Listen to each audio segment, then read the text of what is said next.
Assalamualaikum warahmatullahi wabarakatuh. Perkenalkan, nama saya Ambarwati dengan NIM F202101192 dari kelas F4 Farmasi.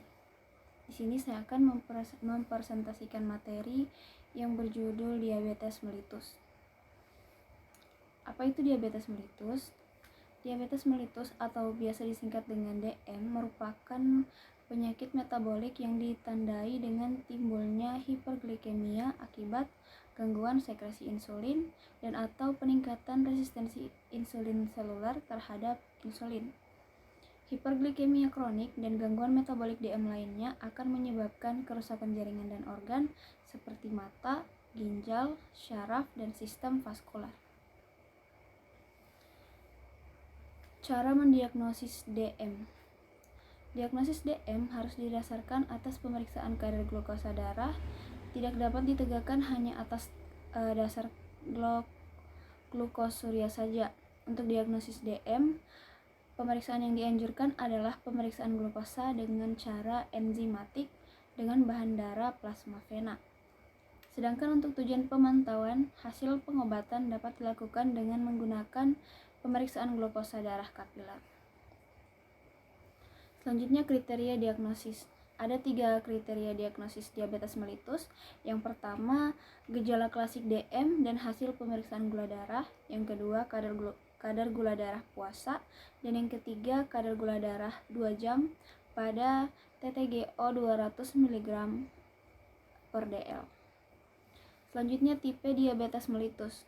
Diabetes mellitus terdiri dari 4 tipe. Yang pertama, DM tipe 1, yakni diabetes yang tergantung insulin. Yang kedua ada DM tipe 2, yakni diabetes yang tidak tergantung insulin. Yang ketiga ada DM gestasional atau disingkat dengan DMG, diakibatkan dari kombinasi kemampuan reaksi dan pengeluaran hormon insulin yang tidak cukup. Dan yang keempat ada DM tipe lain, yang terjadi karena kelainan genetik, penyakit pankreas, obat, infeksi, antibodi, dan sindroma penyakit lain. Selanjutnya, komplikasi DM. Komplikasi DM terbagi menjadi 2. Yang pertama ada komplikasi makrovaskular, yakni komplikasi yang meliputi penyakit pembuluh darah besar, termasuk penyakit jantung koroner dan stroke. Selanjutnya ada komplikasi patogenesis yang terjadi karena peningkatan hipertensi dan berkembang menjadi penyakit vaskular. Kemudian pencegahan komplikasi DM.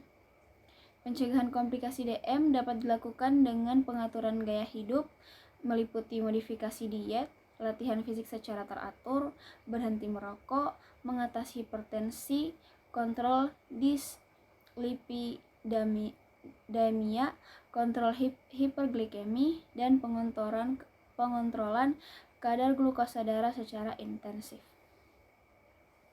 Selanjutnya, perilaku sehat bagi penyandang diabetes. Penyandang diabetes sebaiknya menerapkan perilaku sebagai berikut. Yang pertama, mengikuti pola makan sehat. Yang kedua, meningkatkan kegiatan jasmani. Yang ketiga, menggunakan obat diabetes dan obat-obat pada keadaan khusus secara aman dan teratur. Yang keempat, melakukan pemantauan glukosa darah mandiri dan memanfaatkan data yang ada.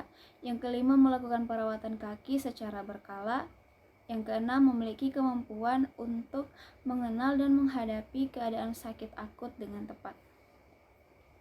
Selanjutnya, edukasi untuk penyandang diabetes dari tim edukator. Yang pertama, memberikan dukungan dan nasihat yang positif serta hindari terjadinya kecemasan. Yang kedua, memberikan informasi secara bertahap, dimulai dengan hal-hal yang sederhana.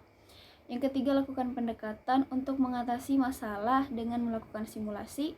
Yang keempat, diskusikan program pengobatan secara terbuka. Yang kelima, berikan penjelasan secara sederhana dan lengkap tentang program pengobatan yang diperlukan oleh pasien dan didiskusikan hasil pemeriksaan laboratoriumnya. Yang keenam, lakukan kompromi dan negosiasi agar tujuan pengobatan dapat diterima. Dan yang ketujuh, memberikan motivasi dengan memberikan penghargaan misalnya.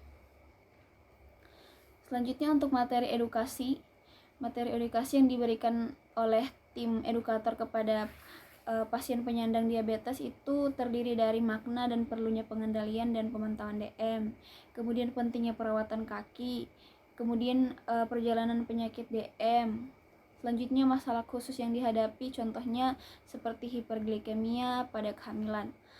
Kemudian pentingnya latihan jasmani yang teratur dan juga penyulit DM dan resikonya.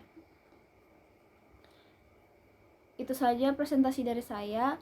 Mohon maaf bila ada salah kata, kurang lebihnya mohon dimaafkan. Sekian, wassalamualaikum warahmatullahi wabarakatuh.